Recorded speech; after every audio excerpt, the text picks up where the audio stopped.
Hai, Assalamualaikum warahmatullahi wabarakatuh.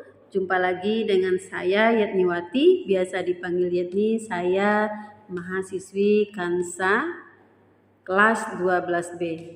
Baik teman-teman sekalian, pada saat sekarang ini saya kembali melanjutkan pembicaraan kita sebelumnya, yaitu tentang jati diri, yang mana di dalam jati diri itu terdapat 9 filosofi jati diri. Sebelumnya saya sudah membahas 4 filosofi jati diri. Mungkin teman-teman masih ingat. Yang pertama yaitu aku diciptakan, yang kedua aku dihidupkan, yang ketiga aku direncanakan, dan yang keempat aku dijamin. Baik, untuk saat sekarang ini saya akan melanjutkan filosofi yang kelima. Yang kelima yaitu aku ditugaskan. Hidupnya manusia itu secara langsung mengemban tugas dari Sang Maha Pencipta. Nah, apa tugas kita? Yang pertama yaitu tentunya mengenal Allah, mengenal Sang Pencipta yang telah menciptakan kita untuk hadir di muka bumi ini. Yang kedua, apa tugas kita? Yaitu menjadi wakil atau menjadi khalifah di muka bumi ini. Sebagaimana Allah berfirman dalam surat Az-Zariyat yang artinya, dan aku tidak akan menciptakan jin dan manusia melainkan supaya mengabdi kepadaku. Yang keenam, teman-teman, aku dibekali. Nah, aku dibekali di sini, kita dibekali 4 macam bekal yang diberikan Allah kepada kita. Yang pertama, kita dibekali akal. Yang kedua, kita dibekali nafsu. Yang ketiga, kita dibekali pikiran. Dan yang keempat, kita dibekali kitab suci. Akal adalah pembeda antara baik dan buruk. Jadi kita manusia ini diberikan akal, kita bisa membedakan mana yang baik dan mana yang buruk. Beda dengan binatang. Binatang Allah tidak berikan akal, makanya binatang itu tidak bisa membedakan mana baik dan buruk. Kemudian teman-teman, yang kedua, kita dibekali pikiran. Pikiran itu adalah bagaimana makhluk itu memecahkan atau mengatasi masalahnya.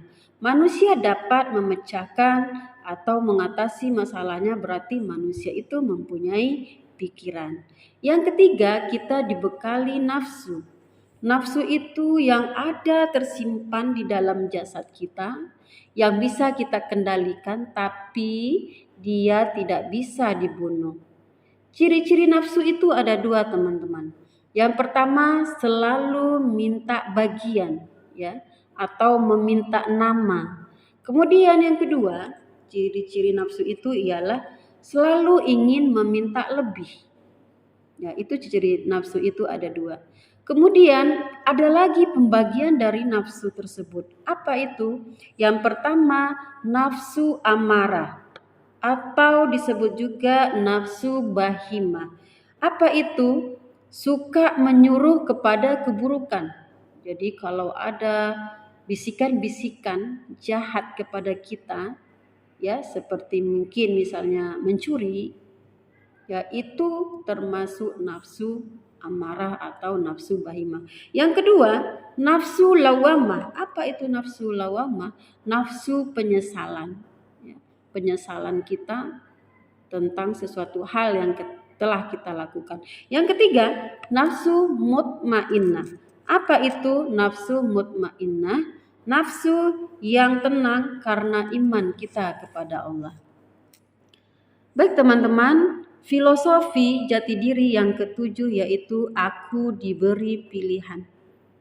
Nah, kita hidup di muka bumi ini tentunya kita diberi pilihan. Apa pilihan kita?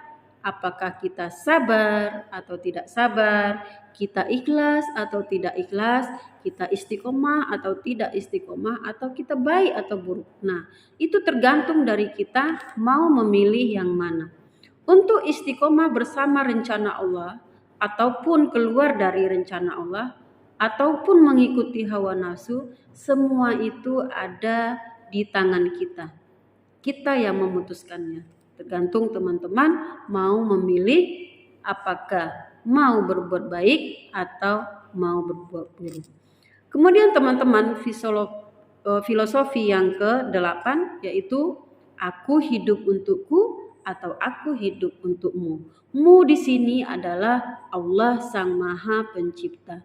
Nah, kalau aku hidup untukku berarti hidup semaunya kita. Semaunya kita. Tentunya kita akan menanggung resiko tentang apa yang telah kita lakukan tersebut, ya.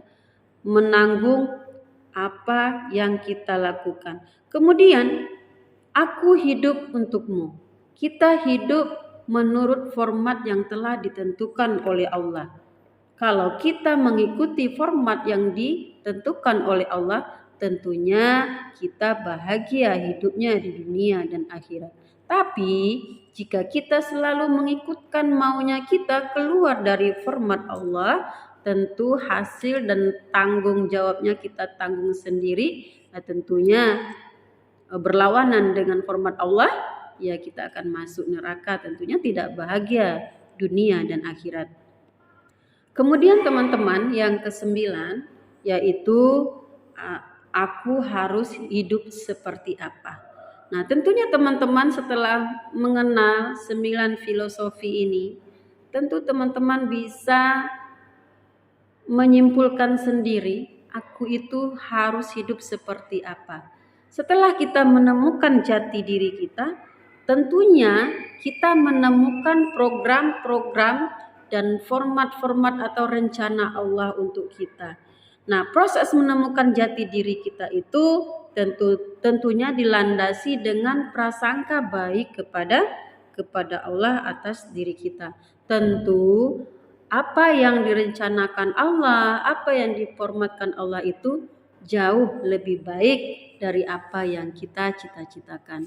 Baik teman-teman, untuk saat ini mungkin itu saja dulu yang bisa saya sampaikan kepada teman-teman semua. Jadi tuntas sudah 9 filosofi jati diri. Next nanti ke depannya kita sambung lagi, tapi masih dalam materi jati diri.